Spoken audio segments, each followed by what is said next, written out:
नीट परीक्षा पुन्हा एकदा वादाच्या भोवऱ्यात सापडली आहे। 3 मे रोजी झालेला पेपर फुटल्यामुळे ही परीक्षा रद्द करण्याचा निर्णय घेण्यात आलाय। तसेच पेपर फुटीच्या संपूर्ण प्रकरणाची सीबीआय मार्फत आता चौकशी करण्याचे आदेश देण्यात आले। एनटीए कडून 3 मे रोजी नीट 2026 ची परीक्षा घेण्यात आली होती। मात्र या परीक्षेचा पेपर फुटल्याचं स्पष्ट होताच एनटीएने केंद्र सरकारच्या परवानगीने 3 मे रोजी झालेली परीक्षा रद्द करण्याची घोषणा केली आहे। आता ही परीक्षा पुन्हा घेण्यात येणार आहे आणि त्याच्या तारखा नंतर जाहीर केल्या जाणार आहेत।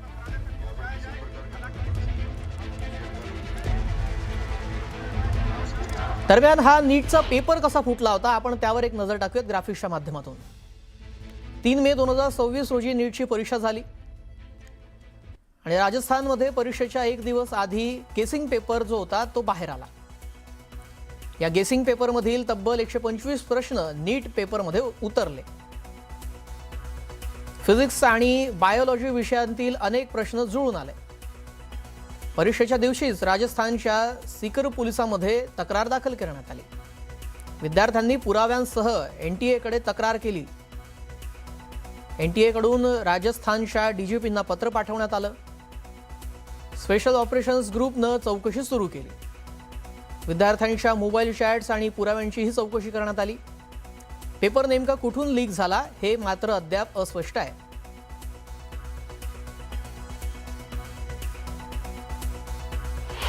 गेल्या पूर्ण दशकामध्ये भाजपचं सरकार आल्यापासून अनेक पेपर प्रत्येक वर्षी फुटतात। मग एमपीएससी असो, नीट असो, कुठचीही स्पर्धा परीक्षा बघा तुम्ही, पेपर फुटीचं पुढे येतं। कोणतरी एक पकडलं जातं, त्याच्यातून किती त्यांनी कमवले हे दाखवलं जातं, पण जो विद्यार्थ्यांना त्रास होतो तो कुठेही कमी झाले नाहीये। कि उन विद्यार्थियों का क्या दोष है जिन्होंने पूरी ईमानदारी से इस पेपर की तैयारी की थी और एग्जाम दिया था। आज सरकार जो है पेपर को तो रद्द कर रही है, लेकिन ये पेपर पिछली बार भी लीक हुआ, सरकार की नाकामी इससे साबित हुई, लेकिन अभी तक ये नहीं पता चला कि जिन्होंने पेपर लीक किया था वो कहाँ हैं, वो कौन लोग हैं। हमें अंदेशा है इसमें सरकार के लोग शामिल हैं, इसमें प्रशासन के लोग शामिल हैं। जिस तरीके से नौजवानों का भविष्य जो है 5-5 हजार रुपए में व्हाट्सएप और टेलीग्राम पे बेचा गया, ये नैतिक जिम्मेदारी लेते हुए धर्मेंद्र प्रधान और नरेंद्र मोदी देश के प्रधानमंत्री अपना इस्तीफा दें। आज यहाँ पर भारतीय राष्ट्रीय छात्र संगठन द्वारा प्रदर्शन किया गया है। देश के अंदर हम देखते हैं कि किस तरीके से जो छात्र वर्ग है वो अपने आप को ठगा महसूस कर रहा है। जैसे ये नीट के पेपर की बात हो, जैसे यूनिवर्सिटीज़ में बैकडोर एंट्रीज की बात हो, पूर्ण रूप से हर परीक्षा करवाने में ये जो सरकार है वो नाकाम रही है। देश के प्रधानमंत्री को अब इस्तीफा देना चाहिए क्योंकि जिस तरीके से आर्थिक मंदी के दौर में वो लोगों से अपील कर रहे हैं, उसी तरीके से वो युवा वर्ग हो, चाहे छात्र वर्ग हो, चाहे महिला वर्ग हो, सबके सब अपने आप को ठगा समझे। एग्जाम से पहले वो पेपर लीक हो जाता है, क्वेश्चन पेपर आता है, उसके अंदर 500 से ज़्यादा क्वेश्चन मैच हो जाते हैं, 500 से ज़्यादा नंबरों के क्वेश्चन मैच हो जाते हैं। ये दुर्भाग्य है इस देश का। ये लगातार भाजपा सरकार, आप देख रहे हो पीछे किस तरीके से ये इनका जो तानाशाही रवैया है उसको दर्शाया जा रहा है। हम इसका विरोध करते हैं। जिस तरीके से नीट पेपर लीक हुआ 2024 का 24 का, फिर नेट जेआरएफ का पेपर लीक हुआ, अभी फिर से पेपर लीक हुआ है, बिहार में पेपर लीक हुआ है, जिस तरीके से यूपी राजस्थान में अभी जिस तरीके से पेपर लीक हुआ है, प्रधानमंत्री ने इसे कुछ सीखा नहीं है, ना ही इस पे कुछ बोला है। जिस तरीके से हर बार जो पेपर लीक हो रहा है ये कॉम्प्रोमाइज्ड है, प्रधानमंत्री कॉम्प्रोमाइज्ड है, शिक्षा मंत्री कॉम्प्रोमाइज्ड है, और जिस तरीके से ये जो विश्व गुरु बनाने का जो डंका पीट रहा है, बोल रहे हैं कि पूरे दुनिया में डंका पीट रहा है, यही डंका पीट रहा है कि एक एग्जाम नहीं करा पा रहे। इस तरीके से विश्व गुरु, इस तरीके से आप अपना शिक्षा संस्थान को चला रहे हैं। आज नीट के छात्रों को न्याय दिलाने के लिए हमारे बड़े भाई एनएसयूआई के राष्ट्रीय अध्यक्ष विनोद जाखड़ जी के नेतृत्व में हमने धर्मेंद्र प्रधान जी के मकान आवास को घेरने का काम हम कर रहे थे। बीच में देखिए किस प्रकार बीजेपी की सरकार ने पुलिस बैरिकेडिंग करके ये कहीं ना कहीं आम उस छात्र जो गरीब तबके से आता है उस छात्र के कहीं ना कहीं उसके साथ अन्याय और कुठाराघात करने का काम बीजेपी की सरकार कर रही है। ये आके हमें 3 मई को पेपर एग्ज़ाम के बाद में पता लगता है कि फिर से लीक हो गया है। टेलीग्राम पे प्रोवाइड पहले 1 महीने पहले ही गेस्ट पेपर आ चुके हैं, जिसके अंदर 650 तक के मार्क्स बच्चा अफोर्ड कर मतलब ले सकता है वो पेपर अगर करे तो 120 या 140 के क्वेश्चन जो है वो मैच कर रहे हैं एग्जैक्टली। 410 क्वेश्चन थे, उसके अंदर 120 या 40 क्वेश्चन बिल्कुल एग्जैक्टली मैच कर रहे हैं। तो वो पढ़ ले तो आसानी से वो ये कि एनटीए को बदला जाए। एनटीए नहीं कर पा रही है, एग्ज़ाम क्लियरली नहीं करवा पा रही है, हर बार ही लीक करवा देती है। अब हमें एनटीए पे ट्रस्ट नहीं है। दरम्यान नीट 2026ची परीक्षा रद्द झाल्यानंतर आता पिंपरीतही विद्यार्थी आणि त्यांच्या कुटुंबियांनी संताप व्यक्त केलाय। विद्यार्थ्यांचं मोठं नुकसान होत असल्याची नाराजी बोलून दाखवली आहे। विद्यार्थ्यांसोबत बातचीत केली आहे आणि आढावा घेतलाय आमचे प्रतिनिधी गोविंद वाकडे यांनी। पाहूयात।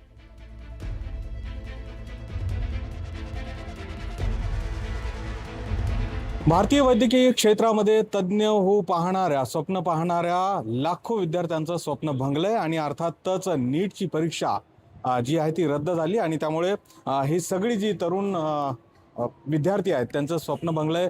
याचा काय मनस्ताप होतोय आणि नेमकं काय म्हणायचं जाणून घ्या। तरुण माझ्यासोबत आहेत। बघताय तुम्ही खूप आशा अपेक्षा आणि प्रचंड मेहनत करून या परीक्षेची तयारी केल्या गेली होती विद्यार्थ्यांकडनं, मात्र आता हे समोर आलंय।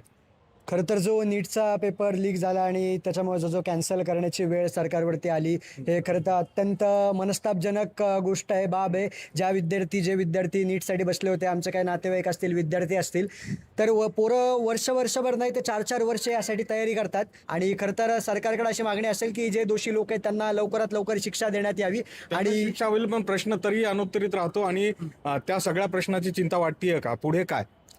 पुढे न्याय देखील लवकरात लवकर मिळला पाहिजे व त्यात पारदर्शकता राहिली पाहिजे। आता नीट सारखे शिक्षण हा प्रगतीचा पाया असतो व तसेच नीट सारख्या राष्ट्रीय संस्थेवरील त्रुटीमुळे हे पेपर रद्द होणं ही खूप खेदजनक बात आहे व तसेच एक पोरांच्या कष्टाचे तसेच वेळेचे खूप हानी होत आहे या ठिकाणी। तसेच 3 मे रोजी जो रद्द झाला ही खूप चुकीची गोष्ट आहे। बरोबर। काय सांगायचं आहे एकंदरीत आता काय मनस्ताप होतोय आणि जे तुमचे नातेवाईक आहेत किंवा नीटची तयारी ज्यांनी केली होती त्यांची अवस्था काय आहे? सध्याला आता पोरांचं असं झालंय की त्यांनी एवढा अभ्यास केला तरी अचानक ऐन टायमाला त्यांचं हे झालं की पेपर रद्द झाला। एवढ्या वर्षाची त्यांची मेहनत व सगळं पाणी फेरलं जातंय। मग आता याचं पुढं भविष्य, आता जे पोरं अभ्यास करतात तेच आपलं पुढचं भविष्य आहे, त्यांच्यासोबत असं झालं तर कसं होणार? अशा विद्यार्थ्यांना धीर देणं खूप महत्त्वाचं आहे। नातेवाईक म्हणून आता तुम्हाला काय सगळं फेस करावं लागतंय, कशा पद्धतीने या सगळ्या तुमच्या मुलांना सांगणार आहात? नक्कीच नीट ही फक्त परीक्षा नसून विद्यार्थ्यांची इच्छा, अपेक्षा आणि पुढील भविष्यावरती अवलंबून असतात। कारण की खेडेगावातील असेल, सर्वसामान्यातली जी मुलं आहेत ती लाखो रुपये खर्च करून मार्गदर्शिका लावून त्या क्लासेसची तयारी करतात आणि हे अचानक पेपर कॅन्सल होतात। तर ह्यामुळं जे दोषी असतील त्यांच्यावर कठोर कारवाई झाली पाहिजे आणि शिक्षण व्यवस्थेवर आपला विश्वास कायम राहिला पाहिजे। अर्थात त्यामुळे आपण बघतोय की कोणताही अनुचित प्रकार घडू नये, कारण की ही सगळी जी पालक आहेत, नातेवाईक आहेत, ते चिंतित आहेत की या सगळ्याचा जबर धक्का जो आहे तो या सगळ्या विद्यार्थ्यांना बसलेला आहे। सुरेश पाटील, गोविंद वाकडे, न्यूज 18 मराठी, पिंपरी चिंचवड।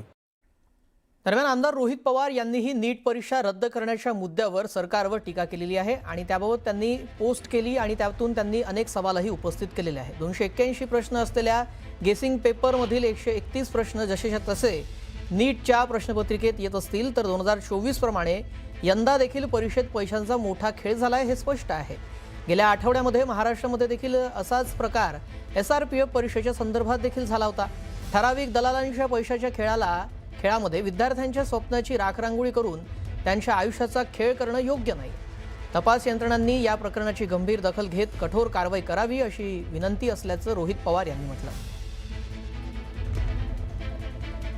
दरम्यान काही वेळापूर्वीच आम्ही खासदार सुप्रिया सुळे यांच्याशी बातचीत केली। याबाबत त्यांनी त्यांचं काय मत व्यक्त केलंय तेही आपण ऐकूयात।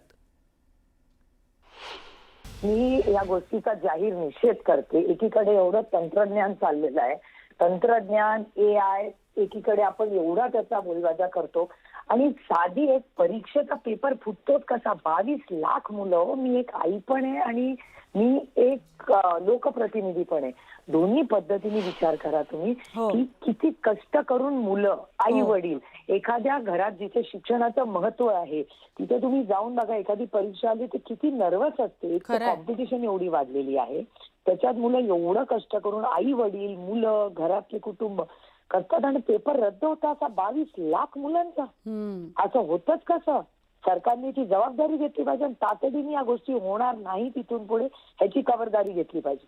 हो ना. आणि ताई, फक्त 1-2 केंद्रांवर नाही, साधारणपणे 150हून अधिक केंद्रांवर पेपर फुटलाय, म्हणजे काय बोलायचं?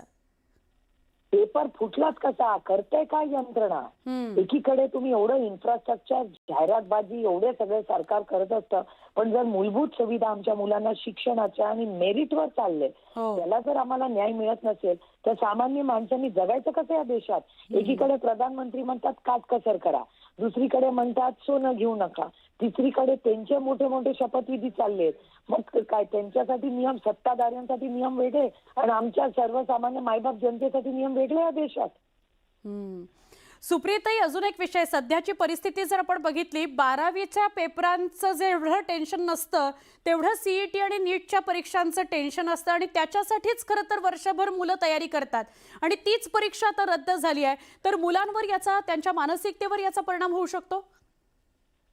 अर्थातच. अहो, मी आई म्हणून माझ्या मुलांच्या म्हणजे पहिलीपासून परीक्षा, मग बोर्डाची परीक्षा, मग ग्रॅज्युएशन, पोस्ट ग्रॅज्युएशन. अहो खूप म्हणजे मुलं आजकाल प्रेशर पण वाढलंय. कदाचित आम्ही आई वडीलही नवीन पिढीचे जरा आम्ही वेगळ्या पद्धतीने आधीच्या पिढीपेक्षा विचार करतो, त्याच्यामुळे मुलांना तेही प्रेशर असतं. पण तुम्ही विचार करा ना, तुम्ही त्या मुलाच्या मुलीच्या जागेवर जाऊन उभे राहा ना. एवढे कष्ट करून वर्षभर अभ्यास करून आपण परीक्षेला जातो आणि पेपर रद्द होतो आणि आपली कुठली चूक नसताना. हा कुठला न्याय. आणि माझा पुन्हा तोच प्रश्न आहे की एवढं आर्टिफिशियल इंटेलिजन्स, एवढी सगळी यंत्रणा असताना पेपर फुटला कसा. एका बाजूला सुप्रियाताई, पेपर रद्द करण्यासंदर्भातली बातमी आली आहे की नीटच्या पेपर फुटी प्रकरणामुळे ही परीक्षा रद्द, पण दुसरीकडे पुन्हा ही परीक्षा होणार का, जर झाली तर कधी होणार, या संदर्भात काहीही अजून निर्णय आलेला नाही. हे सुद्धा एक दिरंगाईचाच भाग आहे. नाही, दिरंगाई काय हो. हे म्हणजे ही यंत्रणा, सिस्टम ते इतके दुसऱ्या कामांमध्ये इतके मशगूल आहेत. सरकारने त्याची यंत्रणा तर एवढी मोठी न्यू एज्युकेशन पॉलिसी केली, काय पदरात पडलं मुलांच्या. कुठेही मोठी क्रांती झाली आहे गेल्या 10 वर्षात न्यू एज्युकेशन पॉलिसी आल्यापासून. शिक्षणामध्ये, शिक्षण धोरणात काय मोठं घडलंय मला सांगा ना तुम्ही.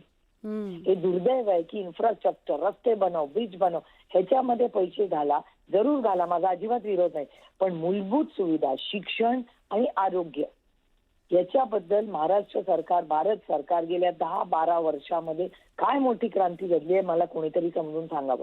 मी विरोधक म्हणून म्हणत नाहीये, पण शेवटी काही मूलभूत सुविधांबद्दल कुठलाही विरोध म्हणून नाही, पण एक समाज म्हणून आपण चर्चा केली पाहिजे. नक्की. ताई, एक शेवटचा प्रश्न फक्त विचारते. NSUI रस्त्यावर उतरलाय, आंदोलनाचे दृश्य न्यूज 18 मराठीवर दिसत आहेत, तर राष्ट्रवादी काँग्रेस, शरदचंद्र पवार पक्षाची काय भूमिका असणार आहे पुढची? आमची पहिली भूमिका आहे की आम्ही या सगळ्या गोष्टीचा जाहीर निषेध करतो. तातडीने परीक्षा घेतली पाहिजे आणि आम्हाला इन्क्वायरी पाहिजे याची की पेपर फुटला कसा. एरवी विरोधकांवर ED, CBI 100 गोष्टी तुम्ही लावतात आणि नंतर स्वतःच्या पक्षात घेऊन क्लीन चिट देऊन त्यांना मंत्री करतात. आणि मग अशा वेळेस काय जेव्हा आरोप होतात तेव्हा मग सर्वसामान्य माणसांना एक वेगळा निर्णय आणि तुमच्या सत्तेसाठी वेगळा निर्णय, असा नाही देश चालत. देश संविधानाने चालतो आणि शिक्षण आणि मूलभूत सुविधा आणि आरोग्य ह्याच्याबद्दल भारत सरकार आणि महाराष्ट्र सरकारने गांभीर्य दाखवलंच पाहिजे.